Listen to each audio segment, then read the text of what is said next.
नमस्कार मंडळी, तुम्ही पाहताय सत्यवाणी न्यूज.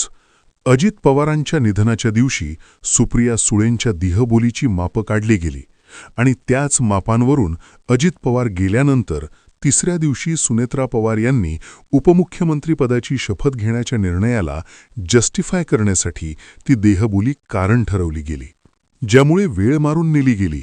पवार चुकले नाहीत, त्यांनी वेळ ओळखली. परंतु आज सकाळी आलेल्या बातम्यांनुसार राष्ट्रवादी काँग्रेसचे राष्ट्रीय अध्यक्ष म्हणून प्रफुल्ल पटेल यांची नियुक्ती झाल्याचे सांगितले गेले.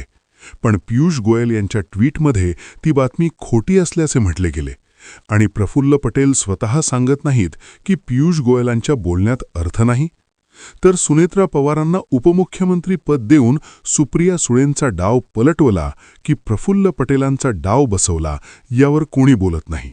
सुनेत्रा पवारांच्या शपथविधीची ही घाई आणि सुप्रिया सुळेंच्या देहबोलीला एकमेकांशी जोडून प्रफुल्ल पटेलांनी डाव साधला आणि लक्ष सुप्रिया सुळेंच्या देहबोलीकडे वळवले. पण जे दिसले नाही त्यावर बोलणे गरजेचे आहे. सुनेत्रा पवारांना मिळालेले उपमुख्यमंत्रीपद भावनेच्या भरात, अजित पवारांच्या सहानुभूतीच्या लाटेत किंवा राजकीय अपरिहार्यतेतून मिळाले असो किंवा पक्ष पवारांपासून वाचवण्याची खेळी असो, हे all is fair in politics दाखवते. आणि भाजप व राष्ट्रवादीत अजित पवारांच्या विरोधात तयार झालेल्या गटांना वेगवेगळ्या पद्धतीने पेरण्याचा प्रयत्न झाला, ज्यात काही यूट्यूब चॅनल्स हाताशी धरून सुप्रिया सुळेंच्या देहबोली आणि सुनेत्रा पवारांच्या शपथविधीची सांगड घातली गेली.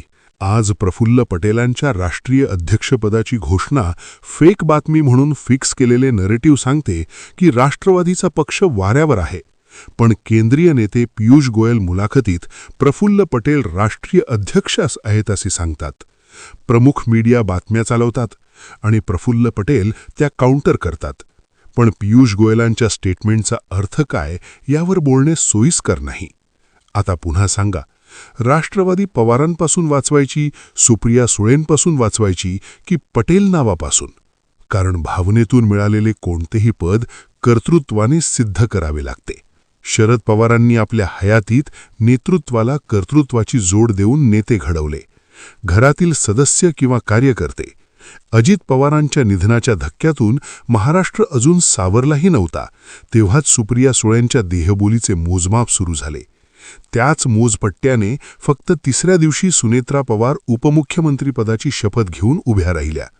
एका बाजूला भावनेची लाट, दुसऱ्या बाजूला राजकीय वेळेचा अचूक फास आणि मध्ये मध्ये सुप्रिया सुळेंची देहबोली, ही सगळं समजावून सांगणारी कथा बनवली गेली.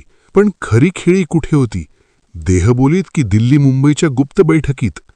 आज सकाळीच एक बातमी आली, प्रफुल्ल पटेल राष्ट्रवादीचे राष्ट्रीय अध्यक्ष झाले. पण लगेच पियुष गोयल यांचा ट्विट, ही बातमी खोटी आहे. प्रफुल्ल पटेल स्वतःही गप्प.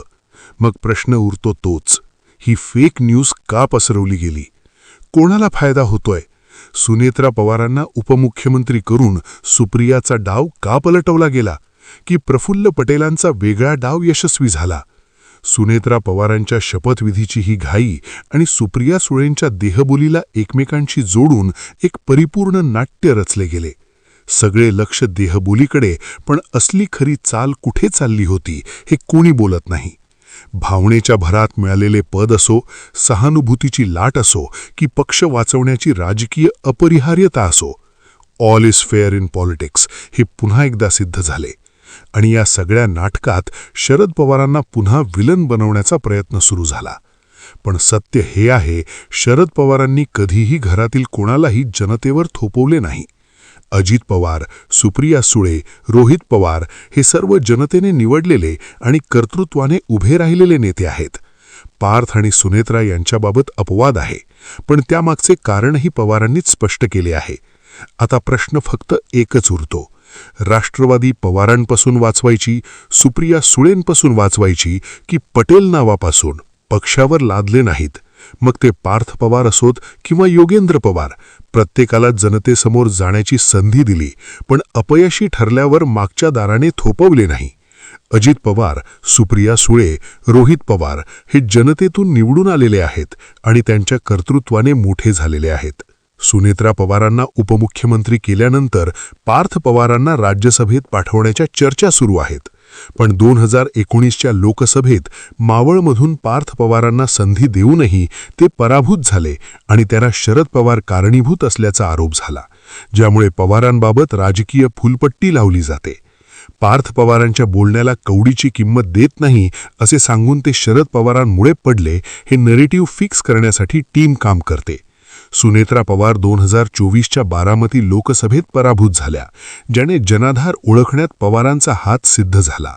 शरद पवारांनी अजित पवारांना राजकारणात मोठे केले, पण सुप्रिया सुळेंसाठी तुलनेने कमी केले. तरीही अजित पवारांना मिळालेली मुख्यमंत्रीपदाची संधी शरद पवारांनी मित्र पक्षाला दिली आणि उपमुख्यमंत्रीपदही पवारांमुळेच मिळाले. पवार कुटुंबात शरद पवारांना विलन करण्याचा प्रयत्न होतोय, पण घरातील सदस्यांनी स्वतःचे कर्तृत्व सिद्ध केले आहे आणि पार्थ पवार अपवाद आहेत.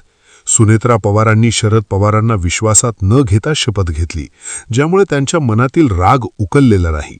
पवारांनी दिल्लीतील ॲक्सेस वापरून सुप्रिया सुळेंना मंत्री केले असते किंवा राज्यात पर्याय उभा केला असता, पण तसे केले नाही.